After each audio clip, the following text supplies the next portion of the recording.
स्वातंत्र्यवीर सावरकर प्रतिष्ठान संचलित नेताजी सुभाषचंद्र डिफेन्स अकॅडमीच्या पहिल्या बॅचचे यश. पहिल्याच वर्षी महेंद्र अमरेंद्र देवधर आणि कुमारी संस्कृती रंगनाथ देशपांडे यांच्या SSV मुलाखतीमधून NDAसाठी यशस्वीरित्या निवड. स्वातंत्र्यवीर सावरकर प्रतिष्ठान संचलित नेताजी सुभाषचंद्र डिफेन्स अकॅडमीच्या पहिल्याच बॅचने यश संपादन केले. 1 जून 2026 पासून स्वातंत्र्यवीर सावरकर प्रतिष्ठान सांगली येथे नेताजी सुभाषचंद्र डिफेन्स अकॅडमी कार्यरत आहे आणि या अकॅडमीमध्ये भारतीय सशस्त्र सेनेमध्ये अधिकारी होण्यासाठी 12वी आणि त्यानंतरच्या विद्यार्थ्यांना NDA तसेच पदवीधर विद्यार्थ्यांना CDS स्पर्धा परीक्षेसाठी आणि SSB मुलाखतीसाठी प्रशिक्षण दिले जाते. SSB मुलाखती 5 दिवस घेतल्या जातात. त्यात उमेदवारांच्या अंगी असलेले नेतृत्व गुण, टीम स्पिरिट, त्यांच्यामधील विविध क्षमता, त्यांच्या मानसशास्त्रावर आधारित विविध चाचण्या घेतल्या जातात. त्यानंतर 5 दिवस वैद्यकीय चाचणीला उमेदवाराला सामोरं जावं लागतं. नेताजी सुभाषचंद्र डिफेन्स अकॅडमीच्या पहिल्याच वर्षी श्री महेंद्र अमरेंद्र देवधर आणि कुमारी संस्कृती रंगनाथ देशपांडे यांची SSB मुलाखतीमधून NDAसाठी यशस्वीरित्या निवड करण्यात आली आहे.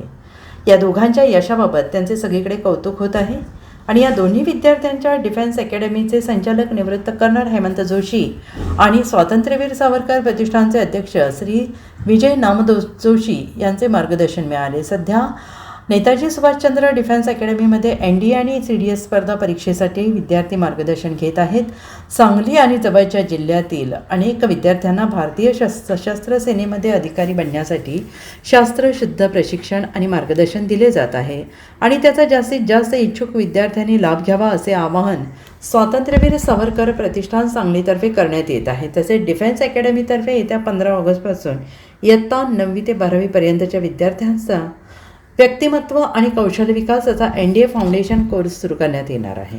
नमस्कार, मी colonel Hemant Joshi, Netaji Subhashchandra Bose defence academy Swatantryaveer Savarkar प्रतिष्ठान सांगली येथे मी संचालक म्हणून काम करतो. ही अकॅडमी आम्ही 1 जून 2026 पासून सुरू केलेली आहे आणि अवघ्या 2च महिन्यात आम्हाला NDA साठी घवघवीत यश मिळालेलं आहे. यामध्ये आमचे 2 विद्यार्थी महेंद्र देवधर व संस्कृती देशपांडे हे NDA चे रिटन एक्झामिनेशन पास करून आमच्याकडे आले होते आणि त्यांना SSB साठी मार्गदर्शन हवं होतं. आमच्या अकॅडमीमध्ये त्यांनी SSB संदर्भात मार्गदर्शन घेतलं आणि आम्हाला खूप आनंद वाटतो की आज हे दोन्ही विद्यार्थी नेव्हल सिलेक्शन बोर्डमध्ये सिलेक्शन झालेलं आहे NDA साठी. संस्कृती देशपांडे हिचं सिलेक्शन NSB कोलकाता इथे झालंय, तर महेंद्र देवधर याचं सिलेक्शन NSB भोपाळ येथे झालंय.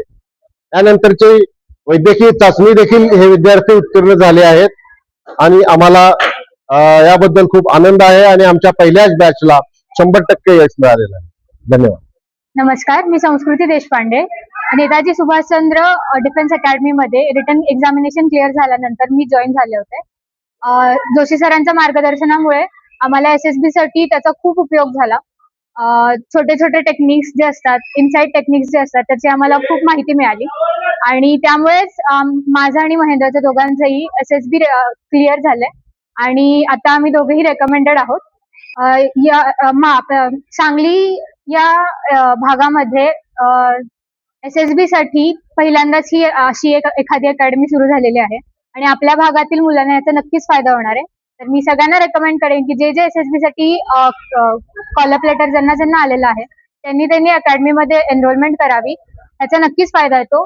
नमस्कार, मी महेंद्र देवधर. मी नेताजी सुभाषचंद्र बोस डिफेन्स अकॅडमी येथे जेव्हा माझी रिटर्न एक्झाम संपली त्यानंतर जॉईन झालो होतो आणि या अकॅडमीचा मला SSBच्या तयारीसाठी नक्कीच खूप महत्वाचं मार्गदर्शन सरांनी दिलं. Bureau report SBN Marathi, Sangli.